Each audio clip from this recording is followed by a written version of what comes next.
Recently, I asked a very successful businessman his formula for success. He laughed and was little embarrassed. Then he replied, I guess it is just because I can't conceive of failure. It's nothing that I think about much. It's more a feeling that I have.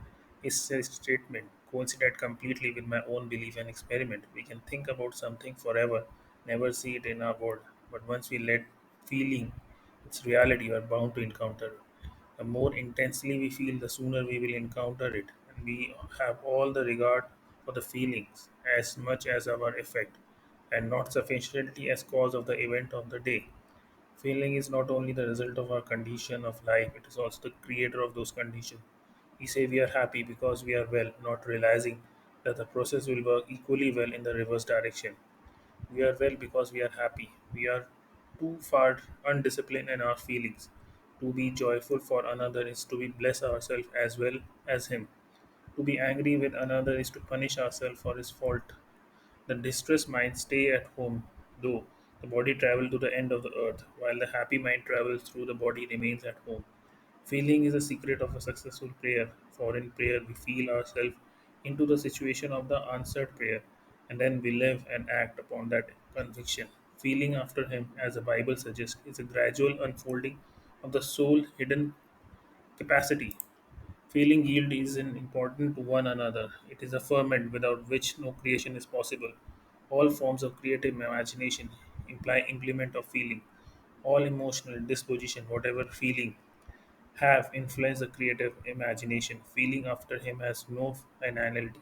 It is acquisition, increase in portion of receptivity, which has not and never will have its finality. The idea, which is the only idea, produces nothing and does nothing. It's fact only if it is felt, if it is accompanied by effective feeling. Somewhere within the soul there is a mood which, if found, means well, health, and happiness to us. The creative desire is innate in a man. His whole happiness is involved in this impulse to create. Because men do not perfectly feel the result of the prayer are unsure when they might be perfectly sure. We read in the proverb, a merry heart do it good like a medicine, but a broken spirit dieth the bone. Orchestral heart burn in the oil of the lamp of the king. The spirit sings unto the Lord as a new song. All true player wear glad countenance, a good are oriented with an old of gladness about their fellows. Let us then watch our feelings, our reaction to the day event. Let us guard our feeling even more jealously as an act of prayer. For the prayer is a true creative state. Dignity indicates the man hears the greatest music of life and moves to the tempo of its deeper meaning. If it did nothing but imagine and feel the lovely world, reform would at once be accomplished. Many of the stories of the Bible deal exclusively with the power of imagination and feeling. Feeling after him is the cry of the truth seeker. Only imagination and feeling can restore the Eden from which experience has driven us. Feeling and imagination are senses by which we perceive the beyond. Where knowledge ends, they begin. Every noble feeling of a man is opening for them of some door of the divine world. Let us measure men not by height of their cities, but by magnification of the imagination and feeling. Let us turn our thought up to heaven and mix our imagination with the feelings. The world that moves us in one way we imagine, not the world that surrounds us. In the imagination lies the unexplored continent, the man's greatest future endeavor. This consciousness is non-finality in the feeling after God, has been experience of the earnest God word. Feelers, they realize that their conception of the infinity has constantly deepened and expanded with the experience. Those who endeavor to think out the meaning of experience and to coordinate with the rest of our knowledge are the philosophical mystic.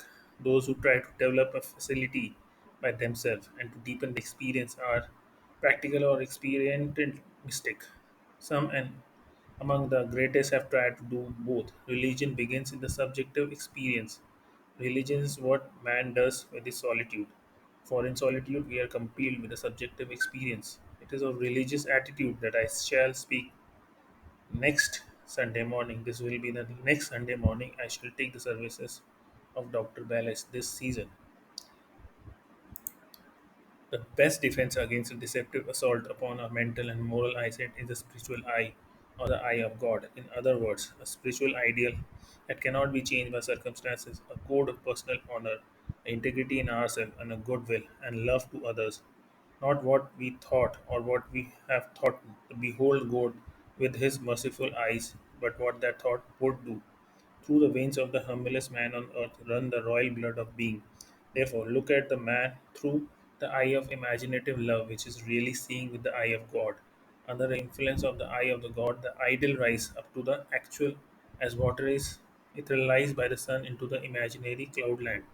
Things altogether distant are present to the spiritual eyes. The eye of God makes the future dream a present fact, not 4 months to the harvest look again. If we persist in this seeing, one day we will rise, and with the distance in our eyes, and all the staying stagnant nearby will suddenly be of no importance. We will brush it aside as we pass on to our far seen objective. The man who really finds himself cannot do otherwise, and let himself be guided by love. His too pure eyes to behold integrity. Our ability to help others will be in a proportion to our ability to control and help ourselves. A day, a man victory over himself. History will discover that it has been victory over his enemy. The healing touch is an attitude. One day a man will discover the one who governs souls only with serenity. The mighty surrender itself fully on the most gentle.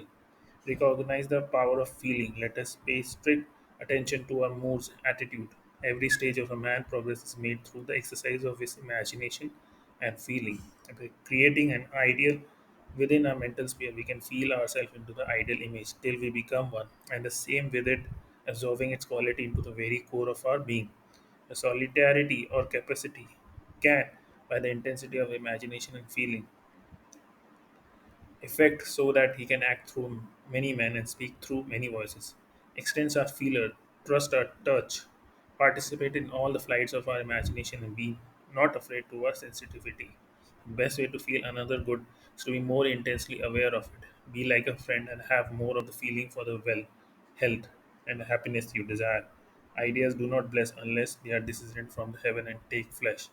Make result or accomplishment a true result of a true imagination. Thank you for watching. Please do like, share, and subscribe.